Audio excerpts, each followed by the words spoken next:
Hello everybody, welcome back. My name is still Eric, as always, it never changes.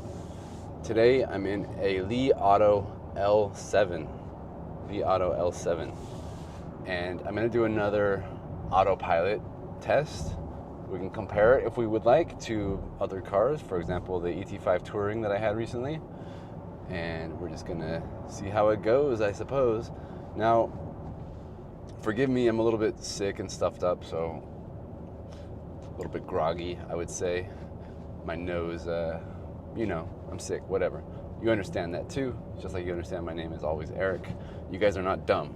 Okay, so we're gonna do the test drive with the autopilot, and I should have everything on. There's so many different settings that you can toggle on and off with Li Auto, and there's still no English operating system yet on the L7, L8, L9. But I think I have it all set up, so I haven't tried it yet. Let's do it. Double click to start, and we are on our way. Now, you may remember, I've talked about it before when I drove Li Auto before. 导航辅助驾驶已开启，请手握方向盘。 Okay. So you may remember, I talked about it before. Li Auto, or let's just say that every company that's doing EVs and doing autonomous driving, they're doing things their own way. So some companies like Tesla, they have you buy full self-driving, right, for a great deal of money. Then you also have, I think Tesla also has in some regions subscription options for it. You've got like NEO, for example, for NEO autonomous driving, NAD. That is not officially launched yet, but it is supposedly coming soon. They charge you a subscription fee that's monthly that you can basically turn on and off at will. And then they also have NOP and NOP Plus now, which is kind of the standard autopilot. Anyway, everybody's doing it differently. With Li Auto, if you have the hardware, like you have the LiDAR in your car, then they do give you lifetime updates and inclusion for free. It's included, I guess, in the price of the car. So everybody's doing it differently. Li Auto doing it in a, I guess, more budget-friendly way. One thing about Li Auto, however, is not every car is 正 equipped. 在向左超车。 Oh, she talks a lot. Not every car is fully equipped with, the full autonomous driving sensors and suite of sensors. That's optional, unlike, again, say, I guess Tesla, they just have cameras, but they say their cars are fully equipped for autonomous driving. And then, again, let's say NEO, they have LiDAR in every single car, which they believe is what is needed for fully autonomous driving. So with Li, you have more options on what actually you want on your car with regards to autonomous driving. So if you don't want it, you don't have to pay for it. And even if you do want it, you just pay for the hardware essentially, and then you get it forever for as long as they're updating it on your level of hardware. So yeah, that's where we stand right now with autonomous driving and Li Auto. So as you can see, we have our display here that gives us the full 3D rendering of the environment. We can see a truck way up ahead. Not much traffic out here today, so we might have to do some lane changes on our own. Let's see how it does. Now, following the turn very well. Pretty simple environment right here, right now. So once we pass that truck, I will indicate and watch the car change lanes. Or not. Hang on.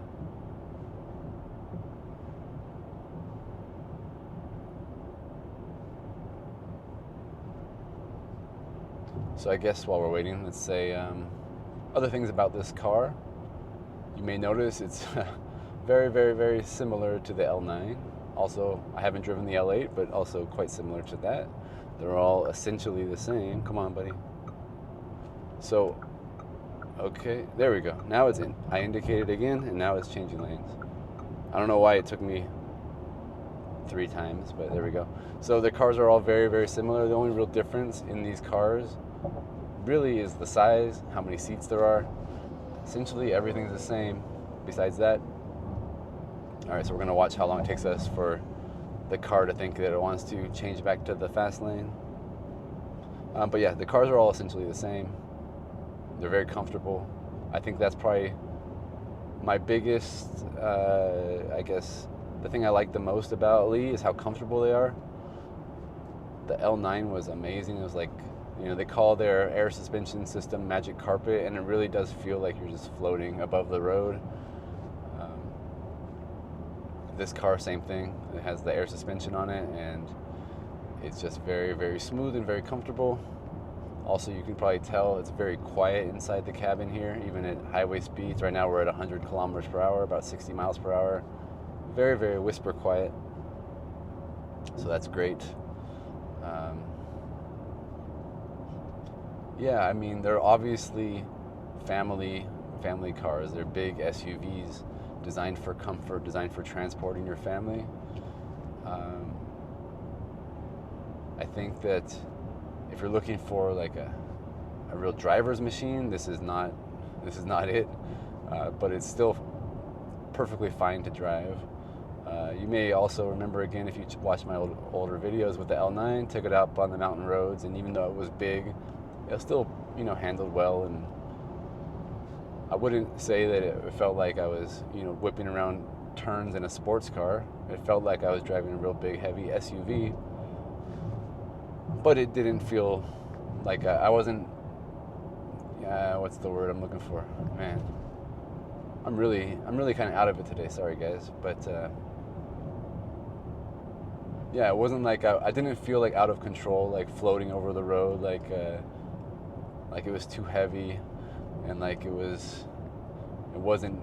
I don't know what I'm looking for. It was fine, and this car I think is very much the same. For autopilot, obviously it's not changing lanes. Let's try this. 导航辅助驾驶已退出。 Oh, I 退出了. Did I just cancel it? No. I'm not sure what that says. 环岛导航试驾. I don't know. I'm still in autopilot. I don't know what that button does. It's LKA plus. Lane Keep Assist 导 Plus. 航辅助驾驶已开启，请手握方向盘。 So that changes the mode of autopilot, I guess. So that this is navigate on autopilot. The other one was Lane Keep Assist.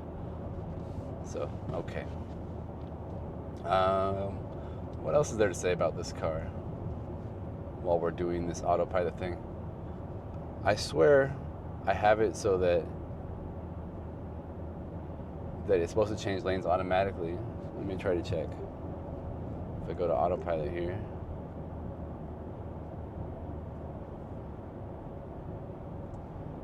So this says automatic lane change. So they still don't have English operating system yet. This also has all the lane changes toggled on. Here we can see that we have following distance, close, normal, or far. Right now it's set to far. Everything is toggled on. There's so many settings, so many menus. You know, again, I talked about it last time when I had the car. I don't love the operating system. I definitely have gotten more used to it as I've driven that car and now this car for the last couple of days. It's a little bit, like I said last time, too many menus and sub-menus, but I don't think they expect you to be operating things like all of the sub-menus and the various intricacies of autopilot while you're actually driving the car. You should probably set it up how you want it before you drive the car, so it's understandable in that capacity. I think it's all on automatic lane change. It should be, yeah, because when we first started autopilot earlier, about 10 minutes ago, it did immediately change lanes because I was in the right lane. So why don't I move to the right lane and see if it ends up deciding that it doesn't want to be in the right lane. Let's test that out. Other than that, it's also obviously very, very smooth. holding the speed limit exactly, holding the lane perfectly, everything you would expect, nothing you don't expect. I think I said that last time too. It's basically exactly what you expect from a highway autopilot system. No surprises, which is probably a good thing. It's not always ducking in and out of different lanes and overtaking people. Okay, there we go. Now she's telling me moving over to the left. So other cars I've driven, they definitely move more back and forth. This one's definitely just chilling, very relaxing. Again, probably because it's more like a family car. You don't want to be having the robot drive you and your grandma and your kid in the back seat all back and forth zigzag, right? Just keep it smooth and steady. Just float over the road, drive off to Huizhou, just chilling. Again, there's not much traffic here either, so that doesn't really can't really show off too much. But yeah, this is it. This is navigate on autopilot with a Li Auto L7. Right here, one thing we can show you is we can change the following distance with the touchscreen right here, just like I showed you in that menu. So this is close following distance, medium, and far. And here we can change the speed limit. So right now the speed limit's 100 kilometers an hour on the highway, and I have my speed set to 100, but I could raise it right there to 105. She really speaks very long sentences. Now I just changed it to 105. And also you can change that here with the scroll wheel, I think, yeah. So you can also change it here with the scroll wheel. She didn't talk that time, so now it's back down to 100. So all very, very, very convenient, comfortable, easy.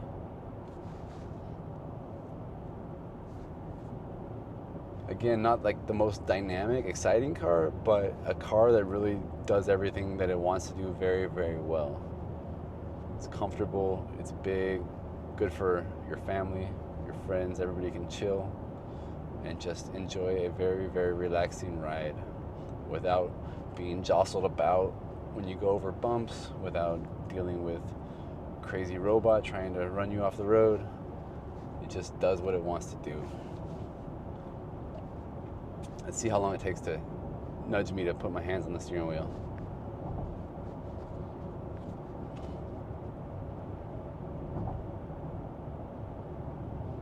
Nothing yet.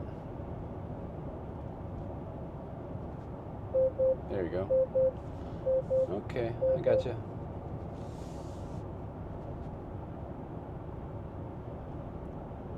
I suppose that about does it. What else is there? You can watch the TV in the passenger side. If you have somebody in the back, you can watch the TV back there. You can watch 2 different programs if you want. So that's pretty cool if you got people that need to watch Billy at all times.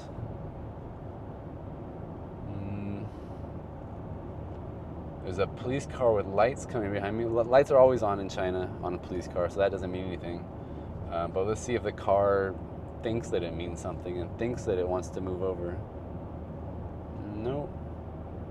Now the robots, probably if this car ever went to America or Europe, would probably be able to notice the lights on the police car, right, and move over.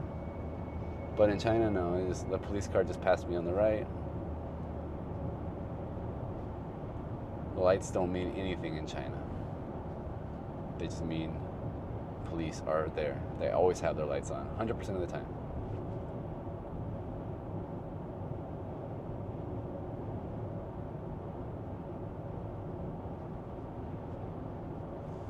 All right, I guess there's really not that much to see out here. There's not enough traffic to make it interesting.